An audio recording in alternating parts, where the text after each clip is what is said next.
बहुत समय पहले की बात है। किसी गांव में मोहन नाम का एक किसान रहता था। वह बड़ा मेहनती और ईमानदार था।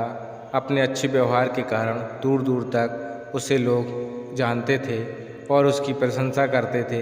पर एक दिन जब देर शाम वह खेतों से काम कर लौट रहा था, तभी रास्ते में उसने कुछ लोगों को बातें करते सुना। वे उसी के बारे में बात कर रहे थे। मोहन अपनी प्रशंसा सुनने के लिए उन्हें बिना बताए धीरे धीरे उनके पीछे चलने लगा। पर उसने उनकी बात सुनी तो पाया कि वे उसकी बुराई कर रहे थे।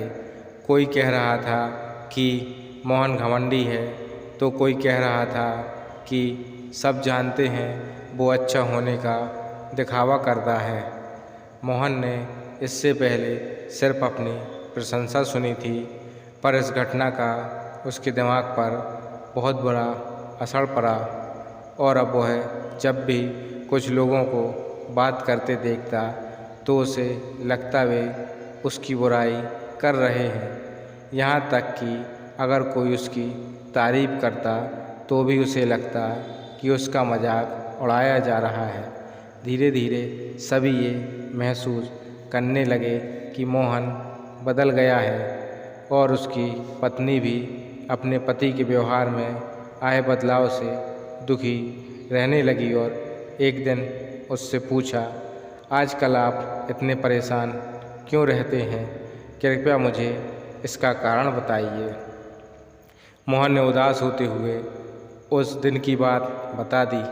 पत्नी को भी समझ नहीं आया कि क्या किया जाए, पर तभी उसे ध्यान आया कि पास के ही एक गांव में एक सिद्ध महात्मा आए हुए हैं और वो बोली, स्वामी, मुझे पता चला है कि पड़ोस के गांव में एक पहुँचे हुए संत आए हैं। चलिए हम उनसे कोई समाधान पूछते हैं।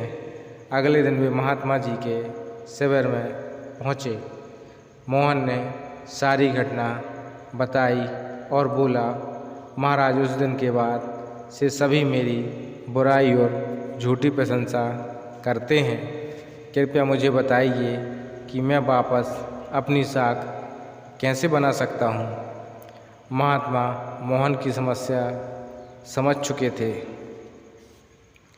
पुत्र, तुम अपनी पत्नी को घर छोड़ आओ और आज रात मेरे शिविर में ठहरो। महात्मा कुछ सोचते हुए बोले।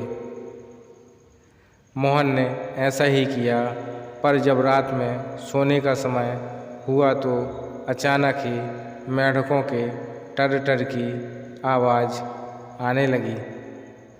मोहन बोला, ये क्या महाराज, यहाँ इतना कोलाहल क्यों है?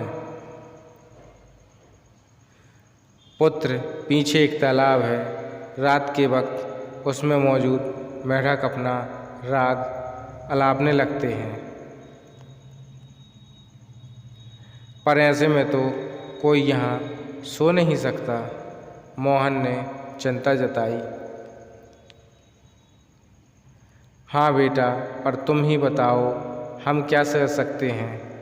हो सके तो तुम हमारी मदद करो, महात्मा जी बोले।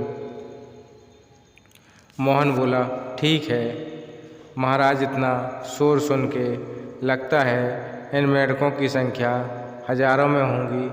मैं कल ही गांव से 50-60 मजदूरों को लेकर आता हूं और इन्हें पकड़कर दूर नदी में छोड़ आता हूं।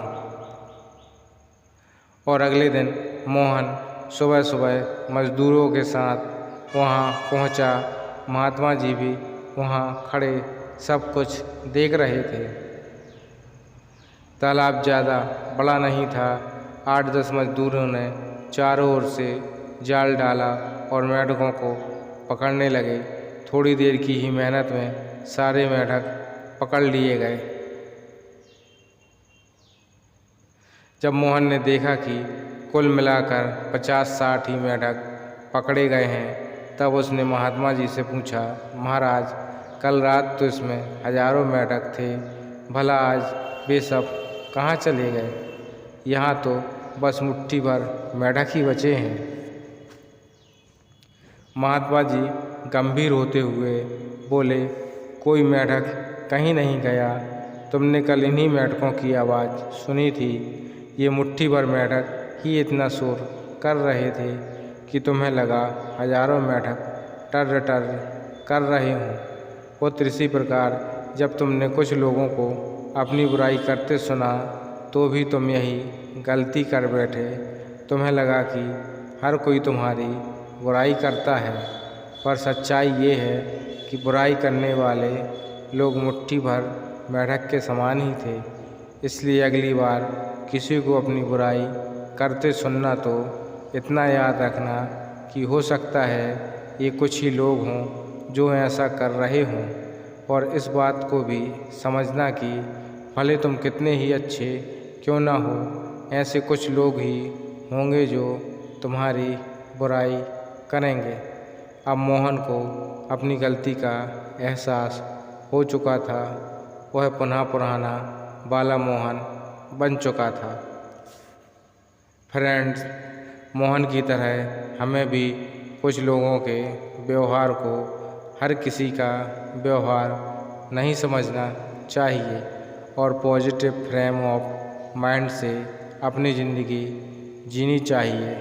हम कुछ भी कर लें, पर लाइफ में कभी ना कभी ऐसी समस्या आ ही जाती है जो रात के अंधेरे में ऐसी लगती है मानो हजारों मेंढक कान में टर टर कर रहे हों, पर जब दिन के उजाले में हम उसका समाधान करने का प्रयास करते हैं तो वही समस्या छोटी लगने लगती है।